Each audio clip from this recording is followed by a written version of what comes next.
Tidak ada seorang pun yang dapat mengalahkanku sekarang. Aku bisa mengalahkanmu. Perang hari ke-3. Destrarastra dengan sangat yakin bahwa hari ini sebagai hari penentuan perang setelah mendengar sumpah Bhisma. Destrarastra begitu senang menunggu perang hari ini dimulai. Sanjaya mengatakan bahwa para Pandawa sedang membentuk formasi perang. Pada peperangan hari ketiga ini para ksatria Pandawa telah mendapatkan bagian masing-masing. Pada pihak Kurawa, Bhisma belum menyuruh para pasukannya untuk membentuk formasi. Hal ini membuat Arjuna heran dengan strategi kakeknya. Bhisma meminta Guru Drona untuk di belakang dan melindungi Duryudana. Bhisma juga meyakinkan kepada Pangeran Duryudana untuk melihat dengan kedua matanya sendiri kekuatan darinya. Bhisma maju ke depan dengan keretanya. Dirinya langsung melepaskan anak panahnya. Hal ini langsung disambut dengan panah Arjuna. Putra Gangga ini menantang seluruh Pandawa dan mengatakan bahwa pasukannya tidak akan memiliki kesempatan untuk menyerah atau melarikan diri. Hanya ada kematian untuk mereka. Kehancuran terjadi di mana-mana di pihak Pandawa. Pangeran Drestadyumna mengatakan bahwa Bhisma sudah menghancurkan dua pasukan Aksauhini milik Pandawa. Sadewa heran dengan perubahan sikap dari kakeknya. Krishna menjelaskan bahwa saat ini Bhisma sedang menjalankan kewajibannya selanjutnya hanyalah bersiap menuju kematiannya atau kematian kita. Perang hari ke-4. Bhisma dengan kekuatannya menghancurkan para pasukan Pandawa. Tentara milik Pandawa dihancurkan berkeping-keping yang membuat ketakutan di mana-mana. Pasukan Pandawa hanya tersisa 4 pasukan Aksauhini. Pangeran Drestadyumna menyesalkan kekuatan Bhisma yang tak tertandingi di medan tempur. Seluruh Pandawa terheran-heran dan mulai memikirkan strategi untuk menghentikan kakeknya. Perang hari ke-5. Lagi-lagi format perang dari Bhisma meruntuhkan nyali dari bala tentara Pandawa. Kematian terjadi banyak sekali menimpa kubu Pandawa. Tangis meletus dengan deras di pihak Pandawa. Api menyala begitu banyak sampai ke Cakrawala. Di Hastinapura, Sanjaya menjelaskan tentang kemenangan telak pihak Duryudana. Raja Destrarastra sangat bangga terhadap kekuatan pamannya. Bahkan Destrarastra menyamakan Bhisma dengan kekuatan Dewa Indra. Perang hari ke-6. Bhisma menghancurkan kekuatan dan keberanian para prajurit Pandawa.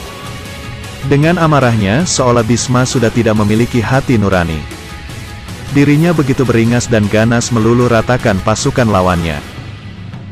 Guru Drona menjelaskan bahwa pasukan Pandawa menyisakan 3 divisi lagi. Jika pasukan itu habis, maka perang akan segera usai. Bhisma mengatakan bahwa perang akan usai ketika Yudhistira terbunuh dan akulah yang akan membunuhnya. Perang hari ke-7. Bhisma menghujani Yudhistira dengan tombaknya. Yudhistira berusaha untuk selalu menangkisnya hingga akhirnya tombaknya terjatuh. Bhisma terus melemparkan tombaknya ke arah Yudhistira hingga melukai kedua lengan cucunya itu. Pangeran Bima mengingatkan kepada para ksatria bahwa sekarang pihaknya hanya memiliki 2 divisi perang. Sedangkan pihak musuh masih memiliki 9 divisi. Percobaan menyerang kakek Bhisma juga belum menemui hasil. Yudhistira bertanya kepada Basudewa mengenai seseorang yang mampu membunuh Bhisma. Basudewa Krishna memuji pertanyaan dari kakak tertua Pandawa ini. Perang hari ke-8. Bhisma kembali menggetarkan medan tempur dengan amarahnya. Seluruh kekuatan Pandawa benar-benar mendapat ujian yang sangat berat. Para ksatria Pandawa kebingungan untuk mengalahkan Bhisma. Sanjaya menjelaskan kepada Destrarastra bahwa Bhisma tampil dengan kekuatan yang dahsyat. Bahkan Bhisma tidak makan dan tidak tidur, lalu bagaimana ia bisa mendapat kekuatan seperti ini di usianya yang sekarang? Destrarastra dengan percaya diri mengatakan bahwa ini adalah meditasi Bhisma dan hasilnya akan dinikmati oleh anak-anakku. Banyak sekali prajurit Pandawa yang terluka dan memerlukan pengobatan. Utari melihat kakek buyutnya yaitu Bhisma yang tetap berdiri diam di medan tempur. Dirinya segera menanyakan kepada Drupadi. Drupadi menjelaskan kepada Utari bahwa Bhisma sedang menjalani hukuman atas perbuatannya. Perang hari ke-9. Bhisma masih tampil di depan bala tentara Kurawa. Kali ini Abhimanyu akan berusaha untuk menghentikan kakek buyutnya. Ketika Bhisma melepaskan panahnya ke arah Abhimanyu, Arjuna datang dan menghentikan panah Bhisma. Pemegang Gandiwa ini langsung menantang Bhisma untuk bertempur. Siapapun yang berani menyerang Hastinapura, maka aku akan tetap membunuhnya di sini.